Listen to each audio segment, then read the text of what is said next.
શું ચૈતર વસાવાને જેલમાં પૂરવાનું ષડયંત્ર રચનાર ખુદ ગુજરાતના મુખ્યમંત્રી અને નાયબ મુખ્યમંત્રી છે? આવો દાવો અમે નથી કરી રહ્યા, આવો દાવો કરી રહ્યા છે વિસાવદરથી ધારાસભ્ય એવા ગોપાલ ઇટાલિયા, અને આ સાથેના તેમણે પુરાવા પણ રજૂ કરી રહ્યા છે. હવે ગોપાલ ઇટાલિયા શું દાવો કરી રહ્યા છે અને એને લગતા શું પુરાવા રજૂ કરી રહ્યા છે, તમામ વિશે વિગતે ચર્ચા કરવી છે. નમસ્કાર, તમે જોઈ રહ્યા છો ચક્રવાત ન્યૂઝ. હું આપની સાથે હેમંત.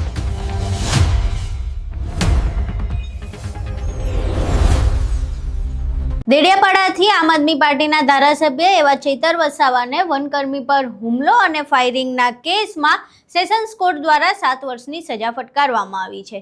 ચૈતર વસાવા સહિત 9 લોકોને આ 7 વર્ષની સજા ફટકારવામાં આવી છે, જેમાં એક મહિલા એવી હતી જેને ફક્ત 15 દિવસનું બાળક હતું જ્યારે તેમની ધરપકડ કરવામાં આવી.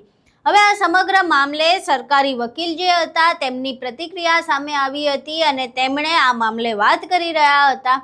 હવે સરકારી વકીલ જે વાત કરી રહ્યા હતા કે કેવી રીતે બાળક અને એની માતાને જામીન પર બહાર નીકાળવામાં ખુદ મુખ્યમંત્રી અને નાયબ મુખ્યમંત્રીએ મદદ કરી, અને આ જ વિડીયોના અમુક અંશને ગોપાલ ઇટાલિયા દ્વારા જાહેર કરવામાં આવ્યા છે. અને એમનો એવો દાવો છે કે આ જે વિડીયો છે એ પુરવાર કરે છે કે ખુદ મુખ્યમંત્રીએ અને નાયબ મુખ્યમંત્રીએ ષડયંત્ર રચ્યું છે ચૈતર વસાવાને જેલમાં પૂરવાનું. પહેલા અહીં ગોપાલ ઇટાલિયાનો એ વિડીયો જોઈએ. નમસ્કાર મિત્રો, આજે 2 જુલાઈ 2026 નો દિવસ ચૈતરભાઈ વસાવાના કેસમાં એક બહુ મોટી બાબત સામે આવી છે. જ્યારે ચૈતરભાઈને જેલમાં પૂર્યા ત્યારના એ દિવસે, જે દિવસે ચુકાદો આવ્યો એ દિવસનું જો મારું મીડિયાનું નિવેદન સાંભળ્યું હોય તો એમાં હું બોલ્યો છું કે સરકારી પોલીસ, સરકારી ફરિયાદી, સરકારી સાક્ષી, સરકારી વકીલ બધાએ ભેગા મળી અને ભાજપના ઈશારે નિર્દોષ લોકોને જેલમાં પુરાવાનું ષડયંત્ર કર્યું છે. આ નિવેદન મારું તે દિવસથી લઈ આજ દિવસ સુધીનું છે. હવે આ વિડીયો સાંભળો, બહુ એક રસપ્રદ બાબત સામે આવી છે. આ સાંભળો. દેડિયાપાડાના ફોરેસ્ટ ઓફિસર પરના હુમલા, ખંડણી અને ફાયરિંગના કેસમાં તાજેતરમાં નામદાર સેશન્સ કોર્ટે એમએલએ ચૈતર વસાવા સહિત અન્ય 8 જણને 7 વર્ષની સખત કેદની સજા કરવામાં આવેલી. એ કિસ્સામાં કાયદાનું કામ કર્યું છે, પણ એ કેસમાં જે સંવેદનશીલ બાબત એવી હતી, એક મહિલા કન્વિક્ટને 18 દિવસનું નવજાત બાળક હતું. એટલે એ જે બાબત છે જયારે સરકારના ધ્યાન પર આવી ત્યારે ગુજરાત સરકારના માનનીય મુખ્યમંત્રી શ્રી ભૂપેન્દ્ર પટેલ સાહેબ તથા માનનીય નાયબ મુખ્યમંત્રી શ્રી હર્ષભાઈ સંઘવી સાહેબે સંયુક્ત નિર્ણય એવો લીધો. માનનીય ભૂપેન્દ્રભાઈ પટેલ અને હર્ષ સંઘવીએ એવો નિર્ણય લીધો કે આ જે બેન છે એને જામીન અપાવી દેવા, છોડી મૂકવા. આ વિડીયોમાં આપણા ગુજરાત હાઈકોર્ટના સરકારી વકીલ શ્રી છે, તેઓ એવું જણાવે છે કે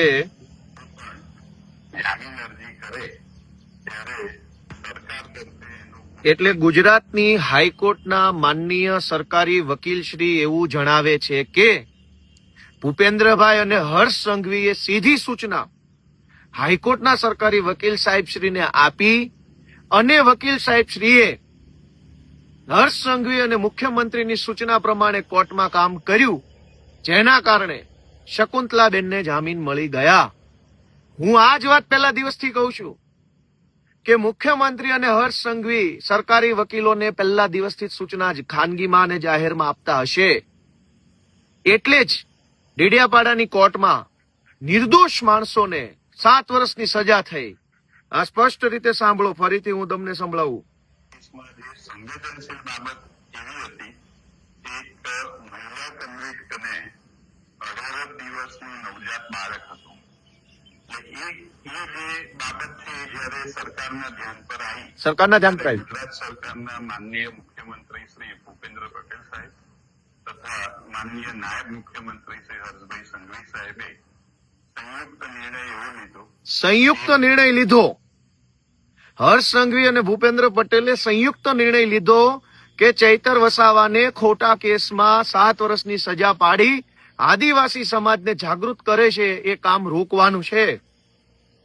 આ ખેલ આજે ખુલ્લો પડી ગયો. હાઈકોર્ટના માનનીય સરકારી વકીલ શ્રી પોતે બોલે છે કે એને સરકારમાંથી સીધી સૂચના મળી અને કોની અધિકારીની નહીં, કાયદા વિભાગના આઈએએસ ની નહીં, કાયદા વિભાગના સચિવ, ઉપસચિવ, નાયબ સચિવ, મદદનીશ સચિવ વગેરેની નહીં, સીધી ગૃહમંત્રી હર્ષ સંઘવી અને ભૂપેન્દ્ર પટેલની સીધી સૂચના મળી. તો એનો અર્થ એમ થયો કે આ આખા કેસની અંદર સીધી સૂચના ત્યાં બેઠેલા બે માણસોએ આપી છે, ચૈતર વસાવાને જેલમાં પૂરવાની. અને હવે એવું કહેવામાં આવે છે કે માનવતાનો સંવેદનશીલ અભિગમ રાખ્યો. ભાઈ ડેડિયાપાડાના કેસમાં રાજપીપળાની સેશન્સ કોર્ટમાં પણ સરકારી વકીલ હતા જ. તો રાજપીપળાની સરકારી વકીલ જે કોર્ટમાં સરકારી વકીલ છે એને મુખ્યમંત્રી અને ગૃહમંત્રીએ કેમ માનવતાનો સંદેશ ન આપ્યો? ત્યાં તો સરકારી વકીલે જે કઈ દલીલો કરવાની હતી એ કરી, ખોટી સજા પડાવડાવી. અને હવે મુખ્યમંત્રી સંવેદનશીલ થઈ ગયા, ગૃહમંત્રી માનવતાનો અભિગમ દાખવતા થઈ ગયા. શું કામ? કેમ કે આજે ડેડિયાપાડાના પીઠા ગ્રાઉન્ડમાં 1 લાખ આદિવાસીઓ એકઠા થયા ને એટલે માનવતા યાદ આવી. પહેલા તો તમે અમાનવીય કૃત્ય કર્યું. 18 દિવસનો એક દીકરો હોય એવી માને જેલમાં મોકલી. અને હવે આદિવાસી સમાજ આક્રોશમાં આવ્યો, જાગૃત થયો, બોલતા થયા કે કેમ અમારા નેતાને જેલમાં પૂર્યા છે. તો માનવતા યાદ આવી ગઈ હર્ષ સંઘવીને. અને માનવતા યાદ આવી જ છે તો માત્ર એક બેન પૂરતી કેમ? એ બધાય નિર્દોષ જ છે. તમારી રાજકીય લડાઈ ચૈતર વસાવા સાથે છે, પણ આ કેસમાં 9 આરોપી પૈકી ચૈતર વસાવાને બાદ કરતા બાકીના બધા જ માણસો બિન રાજકીય છે, ખેડૂતો છે, એમની પત્ની છે, એમની દીકરીઓ છે. તમને માનવતા જ યાદ આવી તો બાકીના બધા લોકોને કેમ જેલમાં પૂરી રાખ્યા છે? હર્ષ સંઘવી અને ભૂપેન્દ્રભાઈ પટેલને એટલી જ વિનંતી, અને ગુજરાતભરના આદિવાસી સમાજને મારી તો એટલી વિનંતી છે કે આખો રાજકીય કેસ છે, આખો રાજકીય સ્ટન્ટ ઉભો કરવામાં આવ્યો છે. આજે હાઈકોર્ટના સરકારી વકીલ શ્રી જે બોલ્યા છે એનાથી સાબિત થઈ ગયું કે આખા કેસની અંદર મુખ્યમંત્રી અને ગૃહમંત્રીને શરૂઆતથી લઈ અંત સુધી બધી માહિતી છે. છેલ્લી વાર આ વિડીયો સાંભળી લો શું બોલે છે. આરોપી જ્યારે પણ સાંભળો. એ કિસ્સામાં કાયદાનું કામ કર્યું છે, પણ એ કેસમાં જે સંવેદનશીલ બાબત એવી હતી, એક મહિલા કન્વિક્ટને 18 દિવસનું નવજાત બાળક હતું. એટલે એ જે બાબત છે જયારે સરકારના ધ્યાન પર આવી ત્યારે ગુજરાત સરકારના માનનીય મુખ્યમંત્રી શ્રી ભૂપેન્દ્ર પટેલ સાહેબ તથા માનનીય નાયબ મુખ્યમંત્રી શ્રી હર્ષભાઈ સંઘવી સાહેબે સંયુક્ત નિર્ણય એવો લીધો કે મહિલા આરોપી જ્યારે પણ જામીન અરજી કરે ત્યારે સરકાર તરફે એનો કોઈ પણ જાતનો વિરોધ કરવાનો નથી. જેથી એ સૂચનાને અનુસરીને ગુજરાત સરકારના પ્રોસિક્યુટર તરીકે સૂચનાને અનુસરીને એટલે કે સરકાર સૂચનાઓ આપે છે, અને સરકાર સૂચના આપે એ તો હું સમજુ છું, પણ સરકાર સૂચના આપે તો સરકારનો કર્મચારી, અધિકારી, એનો ઓથોરાઇઝ માણસ આપે. મુખ્યમંત્રી ક્યારેય કોઈને સીધી સૂચના ન આપે. આમાં સીધી સૂચના આપી છે. એનો અર્થ એમ કે ચૈતર વસાવાને જેલમાં પૂરવા માટેનું આખું ષડયંત્ર હર્ષ સંઘવી અને મુખ્યમંત્રીએ ભેગા મળીને કર્યું છે એવું આજની આ બાબત પરથી સાબિત થાય છે. જય આદિવાસી.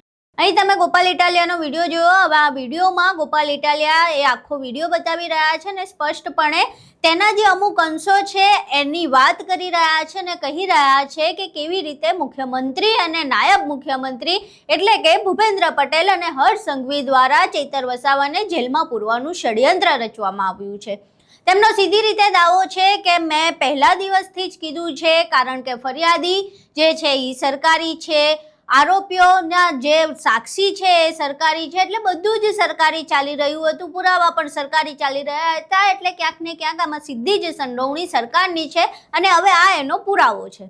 હવે ગોપાલ ઇટાલિયાએ જે વાત કરી છે, જે વિડીયો બતાવ્યો છે, એ વિડીયો જોઈને તમને શું લાગે છે? શું ખરેખર મુખ્યમંત્રી અને નાયબ મુખ્યમંત્રી સીધી રીતે ઈચ્છતા હશે કે ચૈતર વસાવાને જેલ થાય અને તેમનું જે વિધાનસભામાંથી સભ્યપદ છે એ રદ થાય? આખી ઘટના તમે જોઈ, ગોપાલ ઇટાલિયાના આરોપો સાંભળ્યા, આ તમામ બાબતો બાદ તમારા શું મંતવ્યો છે, તમારું શું માનવું છે, અમને કોમેન્ટ બોક્સમાં જરૂર જણાવજો. વિડીયો પસંદ આવ્યો હોય તો વિડીયોને લાઇક કરજો, શેર કરજો અને અમારી ચેનલને સબસ્ક્રાઇબ કરવાનું ભૂલશો નહીં. નમસ્કાર.